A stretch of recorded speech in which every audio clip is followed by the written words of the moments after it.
जानते हैं मैं पिछले 8 सालों से बायोलॉजी पढ़ा रही हूँ।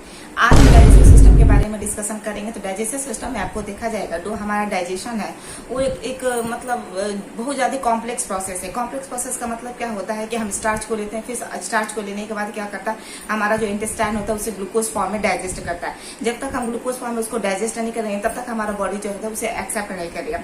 तो सबसे पहले क्या करते हैं हम भोजन को लेते हैं। भोजन को कहाँ लेते हैं? अपने मुख के अंदर लेते हैं। तो मुख में अगर देखा जाएगा तो सबसे पहले हमारा स्ट्रक्चर क्या दिखता है? होठ दिखता है। होठ में अगर देखा जाएगा तो ऊपरी होठ और नीचे भी होठ मिलकर जो स्ट्रक्चर बनाती है उसी संरचना को ही हम होठ और उसी को ही अम्लीप के नाम से जानते हैं।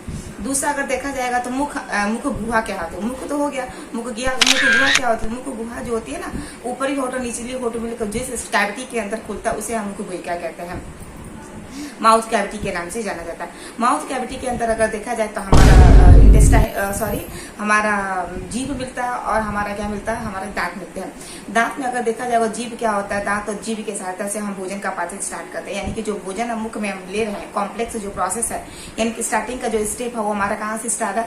मुख से स्टार्ट हो रहा है। तो मुख में क्या करते हैं हम भोजन को लेते हैं। जैसे हम भोजन को लेते हैं मुख में क्या हमारी दांत है और जीभ है। तो दांत की सहायता से हम क्या करते हैं? भोजन को डाइजेस्ट करना स्टार्ट कर देते हैं। और जीभ पे क्या होते हैं? हमारे विभिन्न प्रकार के एंजाइम्स वगैरह पाई जाती है जो भोजन को प्रोसेस में क्या करते हैं?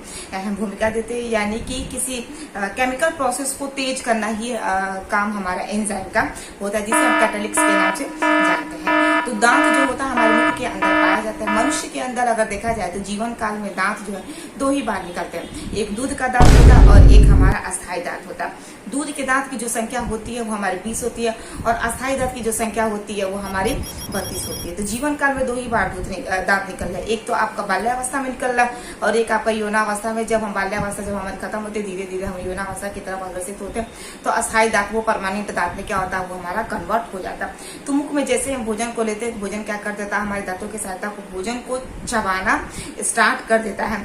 ठीक है। और उसके साथ साथ क्या पाई जा रही है? मुख के अंदर हमारी जीभ पाई जा रही है। जीभ में अगर देखा जाएगा तो जीभ पे क्या होते हैं? विभिन्न प्रकार के आपके एंजाइम उपस्थित होते हैं। उन एंजाइम के सहायता से हम क्या करते हैं? भोजन को पचाना स्टार्ट कर देते हैं। क्योंकि जैसे हम भोजन को अपने मुख के अंदर ये मुख के साथ क्या मिलता है? हमारा एंजाइम मिल जाता है। आपका टैलिन वगैरह एंजाइम जो होती है आपके मुख जीभ पे ही पाई जाती है। वो भोजन को क्या कर देती है? लसदार बना देती है। और फिर भोजन को क्या कर देते हैं? अच्छे तरीके लसदार बनाकर हम धीरे से क्या करते हैं? अपने ग्रसनी के रास्ते से होते हुए ग्रसनी के अंदर उसे क्या कर देते हैं? ट्रांसफर कर देते हैं। तो मुख में हमारा भोजन जा रहा है, दांत मिल रही है और हमारा जीभ मिल रहा है। उन दोनों की सहायता से ही हम भोजन को चबाकर अच्छे तरीके से पीस कर उसे हम आगे की तरफ भेज देते हैं। कभी कभी डाइजेशन के प्रोसेस में क्या होता है कि बच्चों 10th वाले उन्हें इनके प्रकार पूछ देता है। तो दांत आपके कितने प्रकार के होते हैं? तो दांत अगर देखा जाएगा हमारे अंदर 4 प्रकार के होते हैं। एक कृंतक होता है, एक रदनक होता है, एक अग्रचवड़क होता है, एक चरवड़क होता है, जिसे इंसिसर, काइनाइन, प्रीमोलर और मोलर के नाम से जाना जाता है। कृंतक जात होते हैं जिन्हें इंसिसर के नाम से जाना जाता है। वो किसी चीज को कुतरने और काटने में काम आते हैं। जैसे चूहों के दांत होते हैं ना, क्या करते हैं? किसी चीज को कुतुर देते हैं या काट देते हैं। दूसरा वाला जो दांत होता है जिसे हम कृंतक दांत कहते हैं, रदनक दांत कहते हैं। वो रदनक क्या करता है? किसी चीज को फाड़ने में काम आता है। अग्रचवड़क जो दांत होता है जिसे हम प्रीमोलर के नाम से जानते हैं, वो किसी चीज को पीसने में काम आता है। और जो आपका लास्ट वाला दांत है जिसे हम मोलर कह रहे हैं, वो भोजन को चबाने और पीसने दोनों का काम करता है। यानी कि टोटल अगर देखा जाएगा तो दांत हमारे 4 प्रकार के हो गए, कृंतक, रदनक, अग्रचवड़क और चवड़क। ठीक है बच्चों। दूसरा क्वेश्चन पूछता है कि क्या हमारे जीभ के ऊपर स्वाद कलिकाएं पाई जाती है? तो जी हाँ, हमारे जीभ के ऊपर अगर देखा जाए स्वाद कलिकाएं पाई जाती है। जैसा कि अगर हम जीभ देखें तो जीभ क्या होता है? हमारे भी के आकार का होता है। आगे की तरफ स्वतंत्र होता है, पीछे की तरफ क्या होता है? जुड़ा होता है। बिल्कुल एक मांस का बना हुआ एक स्ट्रक्चर होता है हमारा जीभ। जीभ के ऊपर स्वाद कलिकाएं पाई जाती है जो हमें भोजन का अनुभव कराती है, यानी कि स्वाद का हमें पता चलता है। जीभ पे अगर देखा जाएगा तो मीठे का ज्ञान, कड़वे का ज्ञान, तीखे के ज्ञान या खट्टे का ज्ञान, जो भी स्वाद कलिका है, इन स्वाद कलिकाओं के जरिए हमें भोजन के स्वाद का अनुभव पता चलता है। ठीक। उसके बाद से क्या हुआ? देखो बच्चों, भोजन का प्रोसेस जो है डाइजेशन हमारे मुख से ही स्टार्ट हो जाए। मुख में हमने अच्छे तरीके से भोजन को क्या कर दिया? पचा दिए, दांत और जीभ दोनों की सहायता से।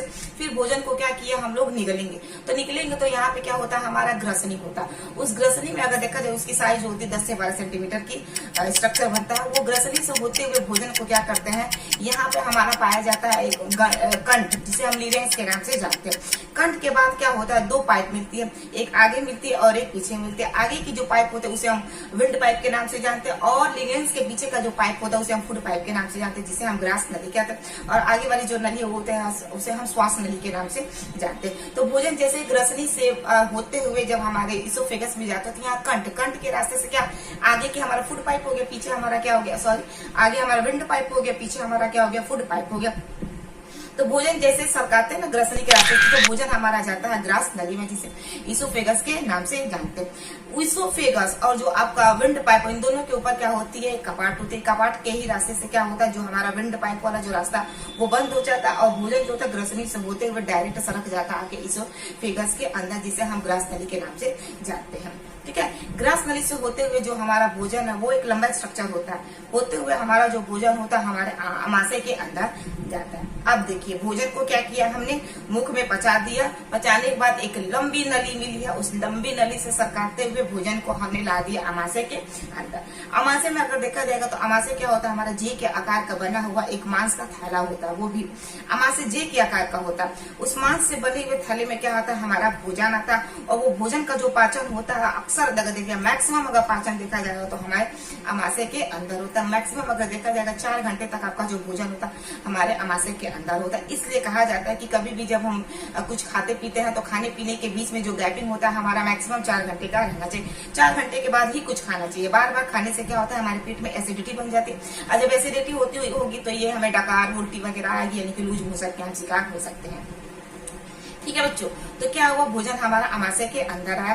आमाशय में देखा जाएगा तो आमाशय की जो दीवार होती है उस दीवार पे जठर ग्लैंड पाते हैं, जिसे हम गैस्ट्रिक ग्लैंड के नाम से जानते हैं। उस जठर जो गैस्ट्रिक ग्लैंड होता है उस गैस्ट्रिक ग्लैंड के अंदर से आपका रस निकलता है, जिसे जूस कहते हैं। उस जूस में अगर देखा जाए तो विभिन्न प्रकार के आपके एंजाइम्स वगैरह होते हैं, जो एक प्रकार का क्या है, कैटेलिस्ट है, यानी कि केमिकल रिएक्शन का जो प्रोसेस होता है उसको स्पीड अप करने का काम करते हैं। यानी कि जब तक भोजन के साथ हमारा एंजाइम मिलेगा तब तक हमारा भोजन का जो प्रोसेस है वो आपका स्पीड में आएगा नहीं। इसलिए हर जगह पे क्या हो रहा है, हमारे बॉडी एंजाइम्स मिल रहा है, ताकि वो एंजाइम्स भोजन के साथ मिले, उसको और तोड़े, फिर आगे जा रहा है वहां भी एंजाइम मिलेगा, भोजन के साथ मिलेगा और तोड़ेगा। लास्ट में देखो क्या हो रहा है, एक भोजन जब हम करते हैं तो एक हमारा कॉम्प्लेक्स जो फूड होता है वो फूड टूटते टूटते क्या होता है, लास्ट में ग्लूकोज फॉर्म में कन्वर्ट होता है, तब जाकर हमारा इंटेस्टाइन उसे आपका एक्सेप्ट कर रहा है। ठीक है बच्चों, तो क्या हुआ, भोजन हमारा आमाशय के अंदर आ गया, पाचन वगैरह हो गया।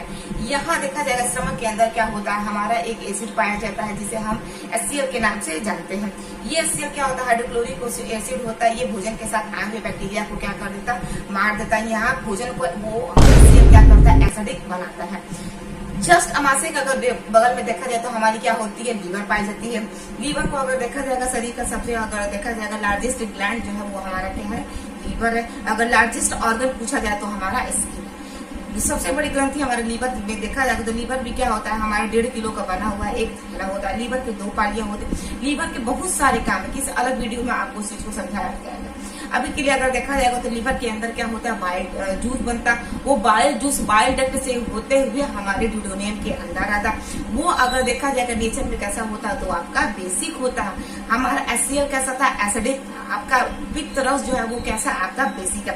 तो इधर से हम आ रहा है हमारा बेसिक, और इधर से हमारा भोजन जो है एसिडिक आ रहा है। तो यहाँ पे बेस और एसिड क्या होते हैं, एक दूसरे के साथ मिलते हैं। कहाँ मिलते हैं, जो आपके आमाशय के जस्ट नीचे का जो स्ट्रक्चर होता है, सी के आकार का जो स्ट्रक्चर बनता है उसे ड्यूडेनियम कहते हैं, ग्रहणी के नाम से जाना जाता है। तो ग्रहणी में क्या हो रहा है, हमारा आमाशय से भोजन आ रहा है, और इधर से क्या हो रहा है, लीवर के अंदर से जो आपका रस बना था जिसे हम पित्त रस कहते हैं, वो पित्त रस आपके पित्त जो आपकी बाइल डक्ट से होते हुए ड्यूडेनियम के अंदर आ, यानी कि दोनों एक दूसरे के साथ मिलेंगे। कहाँ मिलेंगे, ड्यूडेनियम के अंदर। ड्यूडेनियम के मिलने के बाद क्या करेंगे, वो एक दूसरे को न्यूट्रलाइज कर देंगे, उदासीन कर देंगे। क्योंकि हम जैसा कि केमिस्ट्री में पढ़ते हैं, अम्ल क्षार जब एक दूसरे के साथ मिलते हैं तो वो लवण बनता है, और साथ में क्या बनता है, HCl बनता है। तो जब न्यूट्रलाइजेशन की क्रिया होगी तो यहाँ पे क्या हो जाएगा, हमारे बॉडी में लवण बन जाएगा, साल्ट बन जाएगा, और साथ में क्या बन जाएगा, आपका H2O बन जाएगा।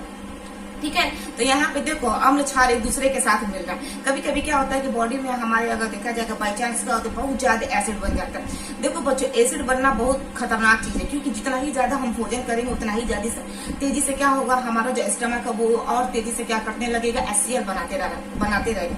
इसलिए कहा जाता है कि कम भोजन करिए और एक लिमिट के हिसाब से करिए, क्योंकि जब आपके बॉडी में वो भोजन जाएगा तो वो क्या होगा, वो एक दूसरे के प्रति रिएक्ट करेंगे। ठीक है। तो इसलिए क्या होना चाहिए, हमें कम भोजन करना चाहिए ताकि कम मात्रा में HCl बने। ज्यादा भोजन कर लेंगे तो ज्यादा HCl बन जाएगा, वही हमें एसिडिटी होगा, वही हमें डकार होगा, वही हमें उल्टी होगा, वही हमें लूज मोशन का शिकार हो सकते हैं। तो क्या होता है, तुरंत हम मेडिकल जाते हैं और इनो लेकर आकर खाते हैं और इनो को पीते हैं। तो देखो बच्चों, जो इनो होता है वो नेचर में अगर देखा जाएगा तो वो आपका बेस होता है। तो वो बेस जब आपके एसिड के साथ क्रिया कर रहा है तो क्या बना रहा है, आपका लवण बना रहा है। ठीक है, लवण जैसे ही बनता है वो चीज हमारे ड्यूडेनियम से भोजन जो होता है वो सरक कर कहा जाएगा हमारे इंटेस्टाइन के अंदर, जिसे हम स्मॉल इंटेस्टाइन कहते हैं। 2.5 से 3 मीटर की अगर देखा जाएगा एक लंबे स्ट्रक्चर बनता है। पूरा टोटल अगर प्रोसेस अगर बच्चों देखा जाएगा, मुख से लेकर भोजन निकलने तक की जो नली है, उस नली को ही हम एलिमेंट्री कैनाल कहते हैं, जिसकी साइज अगर देखा जाएगा 10 to 12 मीटर होती है। इन 10 to 12 मीटर से होते हुए हमारा भोजन जो मुख से होते हुए लास्ट में हम उसको एक्सपेक्ट करते हैं कहाँ, एनस के रास्ते से।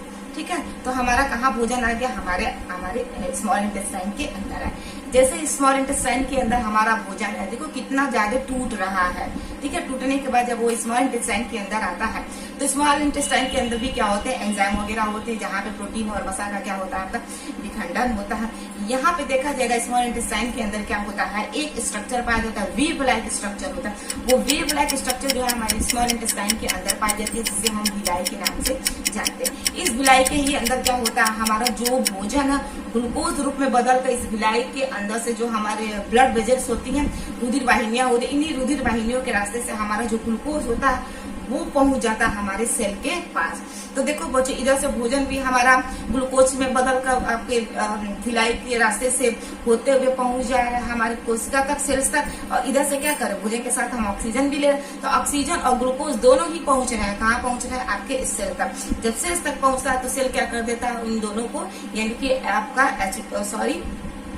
ऑक्सीजन और ग्लूकोज की उपस्थिति में क्या कर देगा, उसे तोड़ देगा, CO2 में तोड़ देगा और H2O में तोड़ देगा। जब तोड़ देगा तो फिर यही ग्लूकोज जो है हमारे सेल से होते हुए ब्लड वेजल से होते हुए एल्वुलाई के रास्ते से, लंग्स के रास्ते से, हम नाक के रास्ते से उसे क्या कर देते हैं, CO2 को बाहर निकाल देते हैं। यही CO2 फिर से कहा जाता है हमारे इन्वायरमेंट में, और वही इन्वायरमेंट से क्या करते हैं, जो प्लांट्स होते हैं CO2 को एक्सेप्ट कर लेते हैं अपने प्रोसेस में, यानी कि फोटोसिंथेसिस के प्रोसेस में। ठीक है, तो यहाँ पे भोजन हमारा क्या हुआ, टूटा, ग्लूकोज में बदला, सेल्स तक पहुंच गया। अब देखिए, अब जो भी बचा कुचा हमारा जो पदार्थ होता है, जो वेस्ट मटेरियल होता है, वो हमारे अब सरक जाएगा लार्ज इंटेस्टाइन में। तो कभी कभी एक क्वेश्चन पूछता है कि छोटी आंत और बड़ी आंत जिस जगह पर मिलती है उस स्ट्रक्चर को क्या कहा जाता है, तो उसे सीकम कहा जाता है। छोटी आंत बड़ी आंत जहाँ मिलती है, जो जगह बनता है, उसी को ही हम सीकम कहते हैं।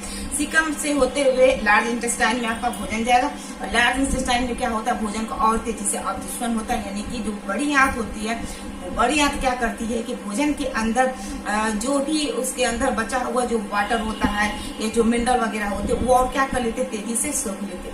इसलिए कहा जाता है कि हमें ज्यादातर पानी का सेवन करने से, क्योंकि ज्यादातर पानी का सेवन करने से हमारा जो मल होता है, जो वेस्ट मटेरियल होता है, वो काफी आपका लूज होता है। ज्यादा पानी कम पीने की वजह से क्या होता है, जो हमारा वेस्ट मटेरियल होता है वो टाइट होता है, जिससे हमारे बॉडी को क्या होती है, दिक्कत होती है। इसलिए हमें एक दिन में 5 से 6 लीटर पानी का इस्तेमाल जरूर कर लेना चाहिए। और आपका जो वेस्ट मटेरियल होता है वो रेक्टम से होते हुए हम एनस के रास्ते से क्या कर देते हैं बच्चों, बाहर निकाल देते हैं। तो ये रहा आपका एलिमेंट्री कैनाल यानी कि डाइजेस्टिव सिस्टम का प्रोसेस। आई होप आपको वीडियो अगर अच्छी लगी हो तो प्लीज लाइक शेयर और सब्सक्राइब करिए। इसकी जो आगे की जो भी जानकारी वगैरह है वो हम ब्लैक बोर्ड के अच्छे तरीके से आपको समझाएंगे कि कहाँ कहाँ पे कौन कौन से आपके एंजाइम वगैरह पाए जा रहे, कहाँ पे कौन कौन से आपका वसा का, प्रोटीन्स का, कार्बोहाइड्रेट्स का विखंडन होगा, ये सारी चीजों को आपको समझाया जाएगा। बाकी अगर ओवरऑल एक्सप्लेनेशन देखा जाएगा तो यही है हमारा प्रोसेस, मुख से होकर गुदा तक क्या होता है वो आपका समाप्त हो जाता है। ठीक है, तो आज के लिए इसमें इतना ही। अगर वीडियो अच्छा लगा प्लीज लाइक से और सब्सक्राइब करिए।